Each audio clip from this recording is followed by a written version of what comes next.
प्रथम वर्ष के विद्यार्थियों सुप्रभात।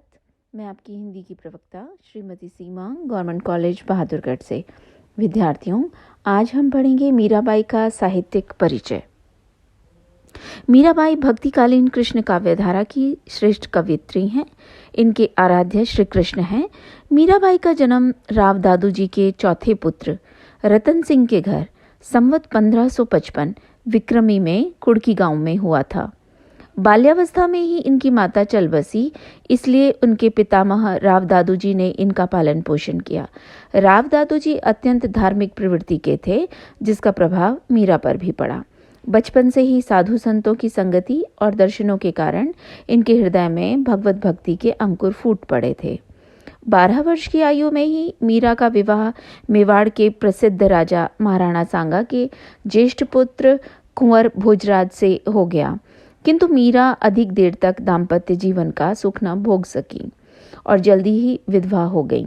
मीरा का और भी अधिक समय साधु और संतों की संगति में बीतने लगा। राजकुल पहले ही मीरा के आचार व्यवहार से रुष्ट था। पति व ससुर की मृत्यु के पश्चात तो मीरा पर उनके अत्याचार और भी ज्यादा बढ़ गए। परिणाम स्वरूप मीरा ने राजमहल त्याग दिया और पूर्णतया वैरागिनी होकर साधुओं की मंडलियों के साथ वृंदावन चली गई। वहां से द्वारिका धाम पहुंचकर श्री रणछोड़ जी के मंदिर में भगवत भजन का आनंद लेने लगी। वहीं संवत 1630 में इन्होंने अपनी आयु पूरी की। आइए जानते हैं मीराबाई जी की प्रमुख रचनाएं।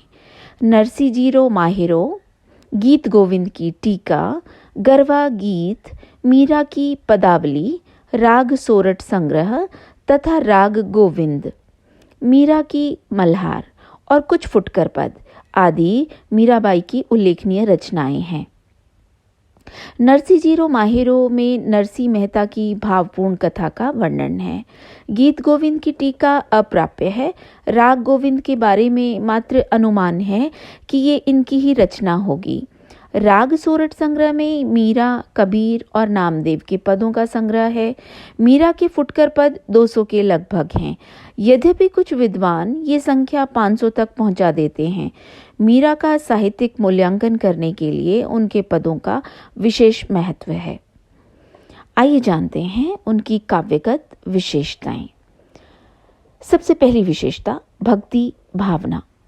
भारतीय भक्त कवियों में मीराबाई का प्रमुख स्थान है। सूरदास की भांति ही मीराबाई की भक्ति भी माधुर्य भाव की भक्ति है।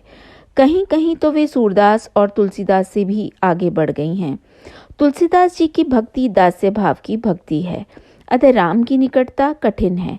सूरदास ने अपनी माधुर्य भाव की भक्ति द्वारा गोपियों के माध्यम से श्री कृष्ण की भक्ति प्राप्त करनी चाहिए, परंतु मीरा तो स्वयं राधा बन गई और भगवान श्री कृष्ण को ही अपना पति मानने लगी।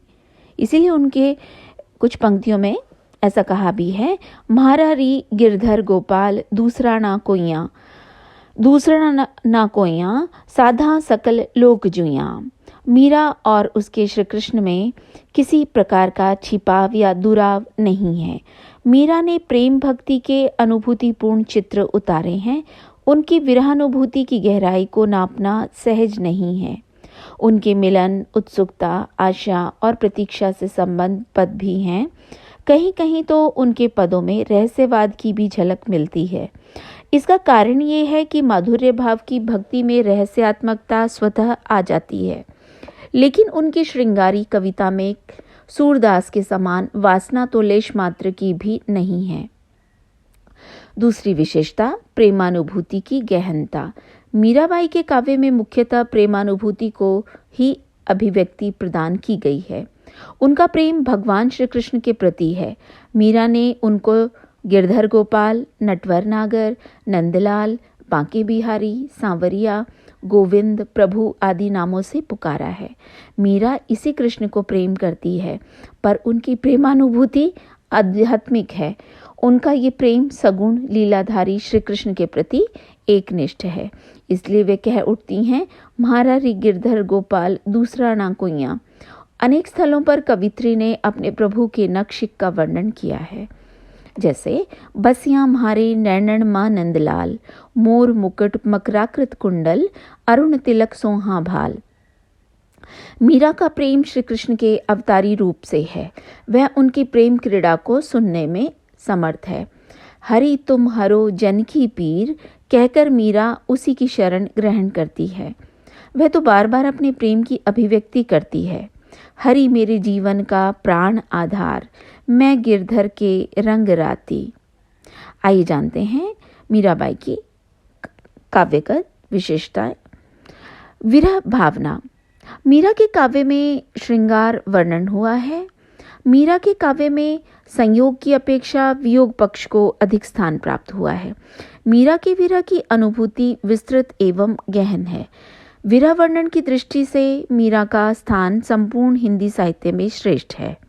इनका विरह वर्णन जायसी और सूरदास से भी बढ़कर है।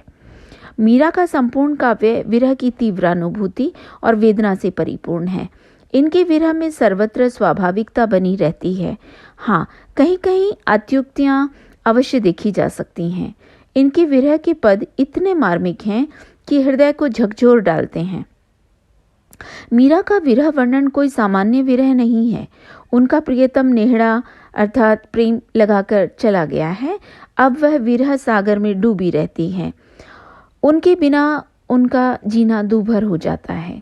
मीरा दर्द दीवानी है। वह कह उठती हैं, आली री म्हारे नैना बाण पड़ी, चित्त चढ़ी म्हारे माधुरी मूरत, हिवड़ा आण गड़ी। अगली विशेषता रहस्यानुभूति। सगुण ईश्वर की पुजारिन होते हुए भी मीरा के काव्य में विभिन्न स्थलों पर रहस्यमयी भावनाओं का वर्णन हुआ है। इसलिए उनको रहस्यवादी कवित्री भी कहा जा सकता है। किंतु उनका रहस्यवाद कबीर के समान अनुराग, परिचय और मिलन आदि अवस्थाओं को नहीं दर्शाता। फिर भी उनकी प्रेमानुभूति साधक और ईश्वर की प्रेमानुभूति है। ऐसे स्थलों पर मीरा के काव्य में अद्वैतवाद का आभास मिलने लगता है। तुम बीच हम बीच अंतर नाही कहकर मीरा आत्मा और परमात्मा के एकत्व पर जोर देना चाहती है। कहीं कहीं तो ऐसा भी लगता है कि मीरा ने अपने प्रियतम श्री कृष्ण से मिलन प्राप्त कर लिया है। वह भगवान उनके अंदर ही निवास करता है, इसलिए वह उसे पत्र लिखने की बात नहीं कहती। पतियां मैं कैसे लिखूं, लिखियो ही न जाए। इस प्रकार के पद उनकी रहस्यवादी वृत्ति की ओर ही संकेत करते हैं। मैं तो गिरधर के घर जाऊं, गिरधर मारो सांचो प्रीतम, देखत रूप लुभाऊं। अगली विशेषता गीति तत्व की प्रधानता। मीराबाई के काव्य की प्रमुख विशेषता गेयता है। निश्चित रूप से मीरा का काव्य गीति काव्य है। गीति काव्य के सभी विशेषताएं आत्माभिव्यक्ति, संक्षिप्तता, तीव्रता, संगीतात्मकता, भावात्मक एकता आदि उनके काव्य में देखी जा सकती है। उनके सभी पद संगीत शास्त्र के नियमों पर भी खरे उतरते हैं। यही कारण है कि आज के पद भजन के रूप में गाए जाते हैं और सुनने वाले को भी भक्ति रस में मग्न कर देते हैं। उनके गीतों की अभिव्यक्ति व्यक्तिगत नहीं बल्कि समष्टिगत है। आइए जानते हैं मीराबाई की भाषा शैली। मीरा के काव्य का भाव पक्ष अत्यंत समृद्ध है। उनके भावों में गजब की तीव्रता है, किंतु उनके भावों को अभिव्यक्ति प्रदान करने वाला उनके काव्य का कला पक्ष भी उतना ही समुन्नत एवं विकसित है। उनकी भाषा में सर्वत्र एक रूपता नहीं है।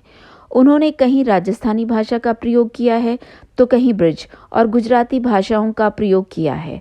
इसी प्रकार ब्रिज और राजस्थानी भाषाओं के मुहावरों और लोकोक्तियों का सार्थक एवं सटीक प्रयोग किया गया है, जिससे भाषा में ताजगी और अर्थाभिव्यक्ति में चमत्कार उत्पन्न हुआ है। मीरा की भाषा का एक उदाहरण देखिए। मण थे परस हरि रे चरण, सुभग शीतल कमल कोमल, जगत ज्वाला हरण। इन चरण प्रहलाद परस्या, इंद्र पदवी धरण। इन चरण ध्रुव पट अटल करस्या, शरण असरण शरण। इन चरण ब्रह्मांड मेटियां, नक्सियां सिरी भरण। इन चरण कालिया नाथ्या, गोप लीला करण। इन चरण गोवर्धन धार्या, गर्भ मधवा हरण। दासी मीरा लाल गिरधर, अगम तारण तरन। आइए जानते हैं उनके छंद और अलंकार। मीराबाई भक्तिन पहले थी। इसलिए काव्य रचना उनका लक्ष्य नहीं है। काव्य उनके लिए साधन है तथा भक्ति साध्य है। इसलिए उन्होंने अपने काव्य को रीतिकालीन कवियों की तरह सप्रयास सजाया नहीं है। उनके काव्य में जितने भी अलंकार का प्रयोग हुआ है वह सहज और स्वाभाविक ही हुआ है। मीरा के काव्य में उपमा, रूपक, उत्प्रेक्षा, अत्युक्ति आदि अलंकारों का प्रयोग हुआ है। मीरा ने अपने काव्य में सार, छंद, सरसी, दोहा, कुंडल, शोभन, मनहर, बरवै, सवैया आदि छंदों का सुंदर प्रयोग किया है। अतः निष्कर्ष रूप में कहा जा सकता है कि मीरा के काव्य में भाव पक्ष और कला पक्ष का सुंदर समन्वय है। कहीं कहीं भाव पक्ष अधिक प्रभावशाली अनुभव होता है।